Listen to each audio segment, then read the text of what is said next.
All right, let's take a look at our experimental protocol. Today we're going to be using a spectrophotometer to do our measurements, and spectrophotometers have to be set to a particular wavelength. The wavelength that we're using today is 420 nanometers because this is a wavelength of light that can be absorbed by our product molecule, ONP. As always, you have to blank the spectrophotometer before you begin your measurements. Remember, what this blank is essentially everything that's in your test tube except the thing that you're trying to measure. So for us, it has to be a tube with everything in it except this product, this ONP. We're going to be using 7 different concentrations of our substrate today, 7 different ONPG concentrations. This is our substrate, remember? And if you look at the range, it goes all the way from no substrate up to 1.88 millimolar, then it doubles to 3.75 millimolar, it doubles again to 7.5, then to 15, then to 30, then to 60. So we're going to see how much product gets made in a particular time period. The set amount of time we're going to allow the enzyme to make product will then measure how much product is made at the end of that time period. We have to add some buffer to each of the cuvettes. Do you know why we have to add buffer to a chemical reaction? Does anyone remember what a buffer specifically does? Buffers, if you recall from your chemistry class, are added to reactions in order to prevent shifts in pH. We want to be able to set the pH and have the pH stay essentially constant throughout the reaction. So you'll notice that we're adding a particular volume of our substrate to each of our cuvette tubes. We want to standardize the volume in our cuvette tubes. So even though the volume is the same, the concentration of our substrate is going to vary from tube to tube. And then when we're ready to start taking measurements, we will add the lactase in. We're only going to add the lactase into one tube at a time because as soon as you put the lactase into a tube, you're going to start making product. So we'll put lactase into the first tube, and then we will gently agitate the tube to make sure that the lactase and the substrate are mixed together. And then we'll set a timer for exactly 60 seconds. And at the end of the 60-second time, we'll take a reading. If you remember from our protein exercise, all you have to do to take a reading is drop this cuvette into the spectrophotometer with your solution in it, close the lid of the spectrophotometer, and then record the absorbance value. So the first tube that we will measure doesn't have any substrate in it. We're going to add lactase. We're going to give it 60 seconds to act, and then we're going to record how much product is produced. And of course, in this first tube, we don't expect any product to be produced because there's no substrate in there. So we would expect to see no absorbance of product. Then we'll put the second tube in, 1.88 millimolars of the ONPG substrate. We'll add the lactase.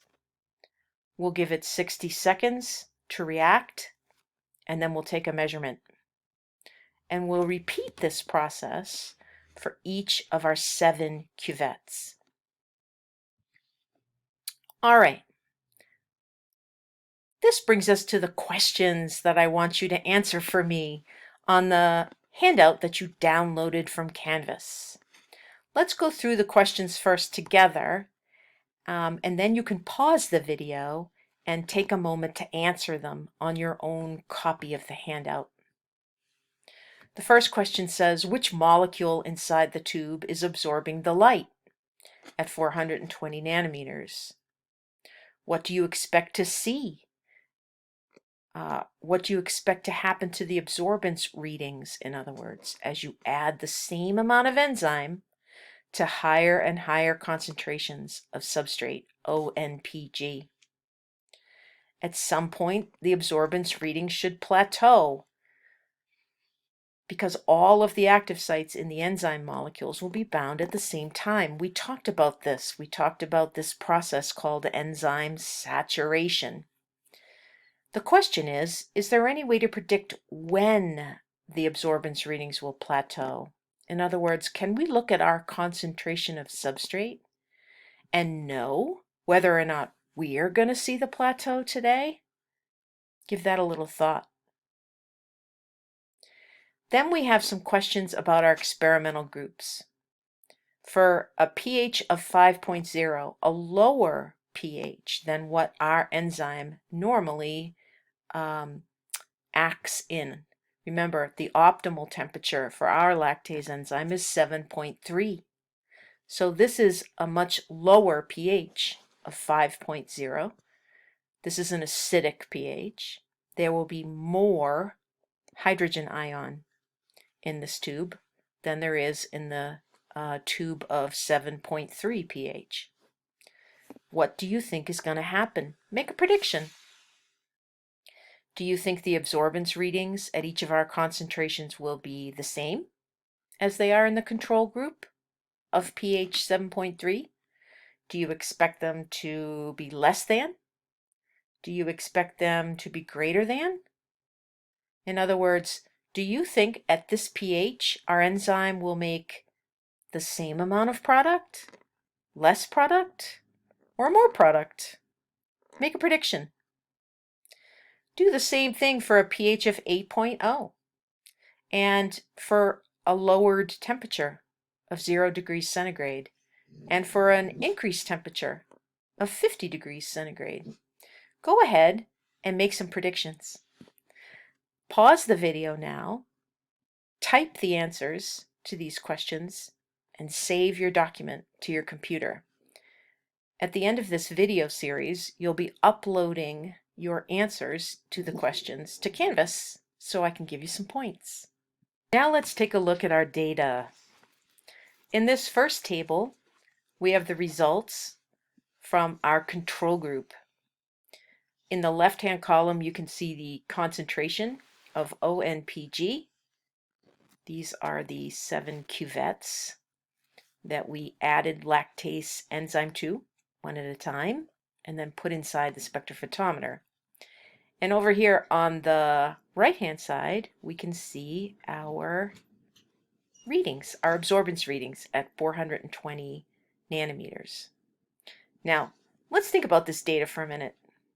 First things first, look at the 0 millimolar cuvette. We got an absorbance of 0.007. We got an absorbance reading. And yet, there should be no product in this tube because there was no substrate in this tube. We got a little bit of an absorbance reading here because we put something into this tube that we didn't put into our blank. We actually put our enzyme into this tube, and we got a little bit of an absorbance reading just from our enzyme. But that's okay. It's such a low absorbance, it really is not going to impact the rest of the data. If you look, we're going from 0.007 all the way up to 0.1 when we start adding substrate. So this little bit of absorbance isn't going to disturb our data at all. Now, I want you to look at these numbers for our increasing amounts of substrate. We're going from 0.1 all the way up to 1.27 at our highest substrate concentration. Does this data make sense to you? Does it make sense that as our substrate values got higher and higher and higher and higher and higher, our absorbance readings got higher and higher and higher? This does make sense, right? It makes sense because we expect that we're making more and more and more product as we increase our substrate level. Now, I'm going to say it again here because this is a really important point. This data would not allow us to determine the rate of product formation. All it's going to allow us to do is compare the amount of product, the relative amount of product, the absorbance, in conjunction with the amount of substrate in the tube. We measured product formation at 60 seconds, not across time. So we will be unable to determine the rate of product formation. Now let's take a look at the data when we started to change our environmental conditions. Here's the data for pH of 5.0. Again, we get an absorbance reading at 0 millimolar. Don't worry about that. We also see an increase in absorbance as we go up through the range of substrates. But compare that to your control. The control numbers in general are higher in the range of substrates than they are when we drop our pH to 5.0. Does this surprise you? This actually shouldn't surprise us because, as we said earlier today, the pH of 5.0 is not optimal. It's actually less than what we would expect to see in our control group because we have altered the pH, we have altered the hydrogen ion concentration. Those excess hydrogen ions are interacting with our enzyme, causing it to shift its shape ever so slightly and not be able to produce product at an optimal, in an optimal way. When we check our pH of 8.0 data, we also see an increasing absorbance with increasing substrate. No surprise there. Our enzyme can certainly function at a higher pH. The question is it functioning optimally? And of course the answer is no. Although if you compare this pH 8 data to the control data, the difference is pretty slight. So the change between a pH of 7.3 and a pH of 8.0 might not be as extreme as a pH of 7.3 and a pH of 5.0. Something interesting to note there. It'll be very interesting when we put these three data sets on a graph. Remember, when we collect data like this, we have to be able to present data in a way that is visually impactful. It's not real easy to look at data in a table format and make comparisons. It'll be much easier for us to graph this data and compare the lines on the graph and see how much of an effect these two different pHs had on product formation. If we take a look at the effect of temperature at 0 degrees centigrade, we can see visually that there was an impact on absorbance readings at the different levels of substrate. These numbers certainly look lower than our control numbers.